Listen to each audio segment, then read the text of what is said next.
Hey guys, this is Stephanie from JesusWired here with Chris Bernstorf, spoken word artist. Thanks so much for taking the time to chat with me.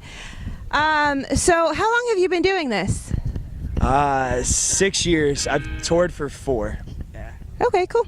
And what was it that inspired you or made you want to get into spoken word? It's very long. How long do you want? Condensed? Yeah.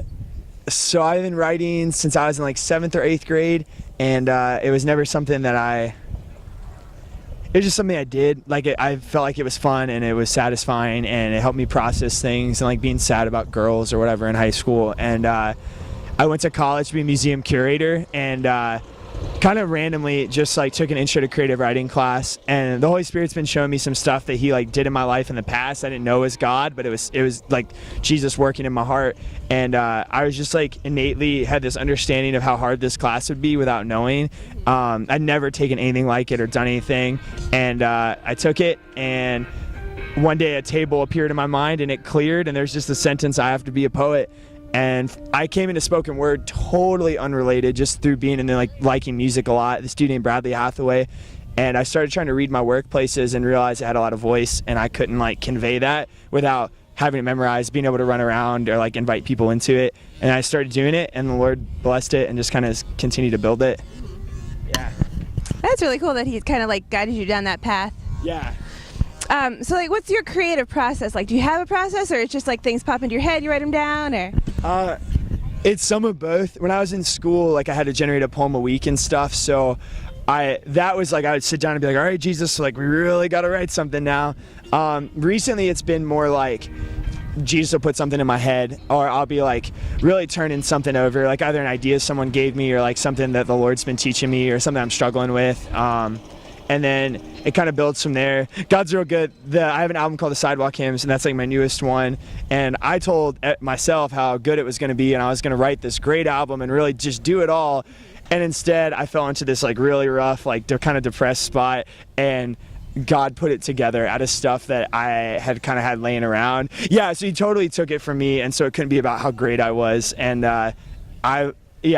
that came about basically because God did it, and I had no hand in it, and it came out cool. So I was thankful.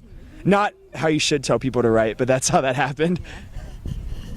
Have you experienced many challenges on your way to becoming a spoken word artist?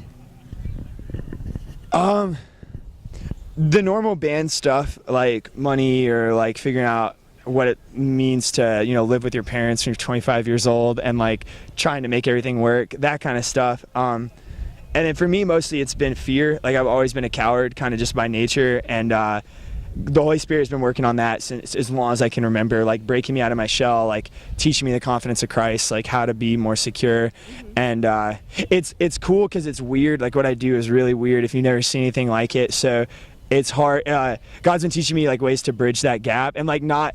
For a long time, I used to be like, God, like I would kill to just be normal, to like be in a melodic hardcore band and play shows where people get what I do.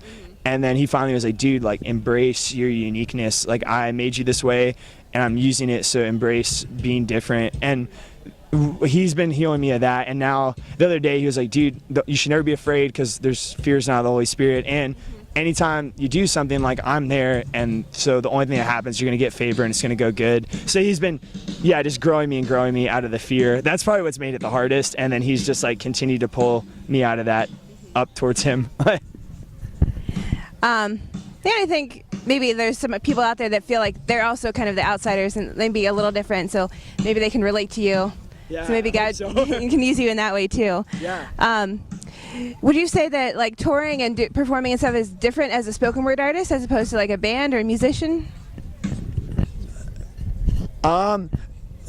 So for me at least, it's basically the same. Like I perform not even like by choice. It's just kind of like what the Lord did. Way early on, Levi the Poet and Bradley Hathaway found success in the hardcore scene, and they're my heroes. So I was like, hey, maybe I will too. But the Lord's like kept me in the music scene. So basically, I'm just a band. Like I'm a solo act, so there's a lot of things that are easier. Like I don't have gear to load in. There's no one to like if somebody buys a shirt, that can feed me for a couple meals instead of having to split it among 5 guys or whatever. there's bands are a little easier for booking sometimes because people get what they do, so it's not like, no, I'm a poet, I promise I go good at the hard shows. But yeah, there's like pros and cons to it, and I just kind of think of myself as a band, and if someone's confused, I'm like, hey, just treat me as a band, give me 25 minutes and I'll do the thing. Do you have any like stories of interesting or meaningful encounters you've had with fans that you'd like to share? I'm trying to think. I don't know anything too crazy. It's cool if you do something and somebody tells you that they connect with it, so that's pretty neat.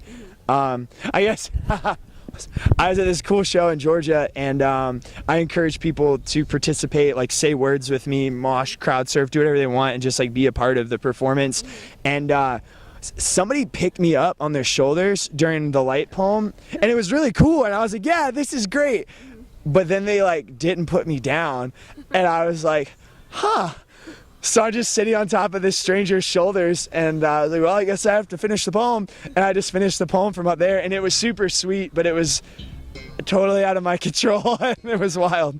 Yeah. Do you have any embarrassing onstage moments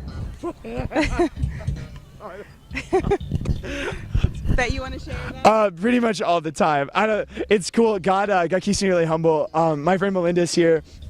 The first time she saw me, I was on a picnic table and I climbed into the rafters of this park pavilion, and I was like, yo, I'm so cool. I love the Chariot. They're one of my favorite bands, and I always wanted to be like the Chariot of poetry and just perform like the Chariot. And I was thinking how cool I was walking in the rafters saying my poem, and I freaking hit my head on a light, and God is like, take it down, take it down. The other day, there's like a really emotionally like building part of this poem called 152.42, and I was getting there, and then I just choked like really bad, and there's no music to cover it up, so I was like, something I'm so sorry, and then you just keep going. It like keeps me humble, which is cool, and reminds me I'm a human being and not cool or a performer. What about like any favorite onstage moments? I love the Chariot, and they in this movie called Il Postino taught me that like art belongs to people. Like it doesn't belong to people that make it, but the people who need it.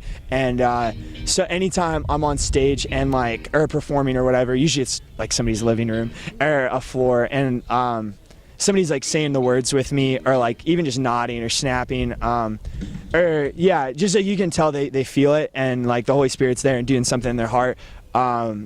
It's the coolest. Like I wanted to make art because one of the reasons just because like it's inherently valuable, but like people made art, and that art, like I used to sing Close Your Eyes songs at work, so I wouldn't like want to just quit and run away. Like it would help get me through the day, and so like to make something that connects with somebody else and maybe encourages them too is like beyond words and honor. And that's my favorite, when people participate or when you can tell they feel it.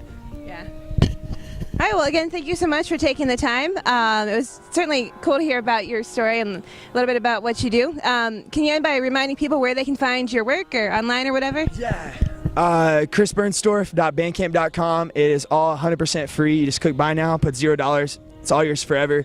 No zip code, email, telling friends required. You're welcome to do that, but you don't have to. And then it's on iTunes, Spotify, Amazon, everything in the world. Yeah, and then there's physical stuff at my web store.